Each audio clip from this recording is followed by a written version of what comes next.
क्या हो अगर भारत की अदालतों में अमेरिका के किसी उद्योगपति और उनकी कंपनियों के खिलाफ अनर्गल आरोप लगा दिए जाएं और उनके ऊपर चार्जेस फ्रेम कर दिए जाएं। आखिर अमेरिका कब सुधरेगा? कब अमेरिका अपनी चीजें दूसरों के ऊपर थोपना बंद करेगा? या फिर अमेरिका भारत की रिन्यूएबल एनर्जी के क्षेत्र में जो ग्रोथ है उसे रोकना चाहता है, उससे कहीं ना कहीं जलन महसूस कर रहा है, इनसिक्योरिटी महसूस कर रहा है, तभी वो भारत के खिलाफ सोची समझी साजिशों के तहत लगातार उटपटांग कार्रवाइयां किए जा रहा है। आपको लगेगा कि मैं ये किन संदर्भों में और किसकी बात कह रहा हूँ, क्या ये बात मेरी है? तो मैं आपको बता दूं कि नहीं जी, ये मेरे शब्द नहीं है। दरअसल ये शब्द नॉर्वे के हैं और नॉर्वे के द्वारा ये ऑफिशियली शब्द कहे गए हैं अडानी ग्रुप के बचाव को लेकर और अमेरिका की उस बचकानी हरकत को लेकर जो उन्होंने भारत के खिलाफ या भारत की इकोनॉमी को तोड़ने के लिए भारत की सबसे बड़ी और उभरती हुई कंपनी के खिलाफ की है। जी हाँ, अडानी ग्रुप के ऊपर जो अमेरिका द्वारा आरोप प्रत्यारोप लगाए गए थे, इन सभी को लेकर हम लोग लगातार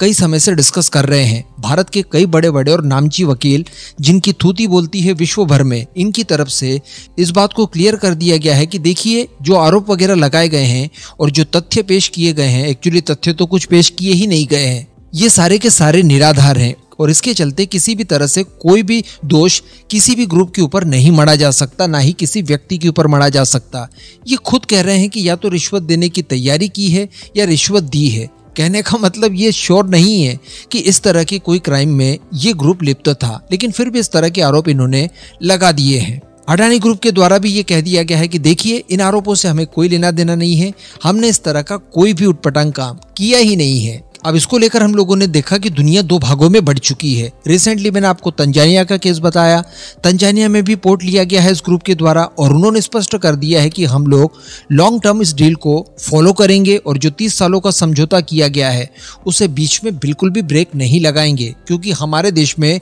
हमारे कानून चलेंगे, ना कि अमेरिका के। तो वहीं पर केनिया की पपेट गवर्नमेंट को देखा कि उन्होंने अमेरिका की बातों में आकर जो संभावित डील्स वगैरह थी, इनको उन्होंने तोड़ दिया है। अब इसी तरह से दोस्तों, नॉर्वे के राजदूत और साथ ही यूनाइटेड नेशन के पर्यावरण कार्यक्रम के पूर्व निदेशक, इनके द्वारा अडानी मामले को लेकर अमेरिका को आड़े हाथ लिया गया है। यहाँ पर उन्होंने अपनी नाराजगी व्यक्त करते हुए अमेरिका को ये कहा है कि वो दूसरों के मामलों में दखल देना आखिर कब बंद करेगा। एंड डेफिनेटली हम समझ सकते हैं कि ये दूसरे के मामलों में दखल देने के बराबर ही हुआ, उसी के जैसा कुछ कांड अमेरिका ने किया है। इसी के साथ साथ इन्होंने इस मुद्दे को उठाते हुए अमेरिका के ऊपर उल्टे आरोप लगाते हुए ये कहा है कि अमेरिका का जो प्रशासन है वो भारत की रिन्यूएबल एनर्जी के क्षेत्र में जो ग्रोथ हो रही है या ये ग्रुप जिस तरह से ग्रोथ कर सकता है उससे पचा नहीं पा रहा है और उसे ही बाधित करने के लिए इस तरह के अनर्गल आरोप लगाए गए हैं। यानी एक तरफ तो ये लोग नेट जीरो की तरफ बढ़ने के लिए भारत जैसे विकासशील देशों के ऊपर दबाव बनाते हैं और जब भारत जैसे विकासशील देश अपने देश में रिन्यूएबल एनर्जी को जनरेट करने के लिए इकोसिस्टम तैयार करते हैं,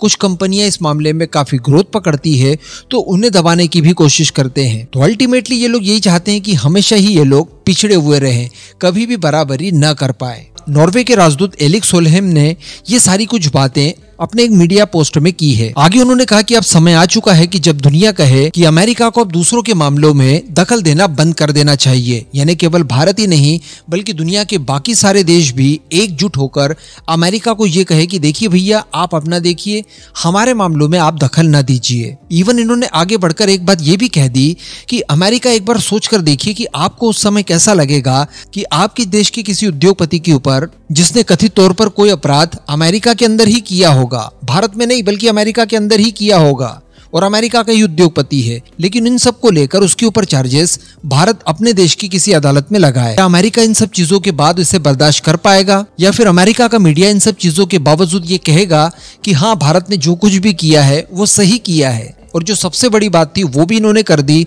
जो कि चार्जेस लगाते वक्त अमेरिका की कोर्ट में भी रखी गई है कि इस ग्रुप के खिलाफ किसी तरह के कोई आरोप नहीं है, यानी क्राइम तो छोड़ दीजिए, आरोप भी नहीं है, क्योंकि रिश्वत वगैरह दी गई इस बात को साबित करना तो छोड़ दीजिए, यहाँ पर चार्जेस ही इससे लगाए हैं कि रिश्वत देने के लिए साजिश रची गई। तो कहने का मतलब ये मामला बिल्कुल भी अपने आप में स्टैंड करने लायक है ही नहीं। आगे इन्होंने ये भी कहा कि इन सब चीजों को देखते हुए ये लग रहा है कि ये जानबूझकर की गई कार्रवाई है ताकि इस तरह की संस्थाओं को इन्वेस्टमेंट जुटाने में दिक्कतों का सामना करना पड़े। और हम लोग देख ही पा रहे हैं कि अमेरिका के इन आरोपों की वजह से फ्रांस की दिग्गज कंपनी टोटल एनर्जी के द्वारा इन फ्यूचर जब तक ये मामला शॉर्ट आउट नहीं हो जाता तब तक किसी नए इन्वेस्टमेंट को होल्ड करके रख दिया गया है। साथ ही इस ग्रुप को अब अपना सारा फोकस इस मामले को लेकर ऑक्यूपाई करना होगा, जबकि इतने ही समय में वो अपना सारा का सारा फोकस रिन्यूएबल एनर्जी को जनरेट करने के क्षेत्र में लगा सकते थे, लाइक सोलर प्लांट्स वगैरह, विंड एनर्जी के लिए प्लांट वगैरह लगाना, या फिर ग्रीन हाइड्रोजन वगैरह के जनरेशन को लेकर। तो बहुत ही सॉलिड जवाब दिया है इन्होंने और बहुत ही मजबूती से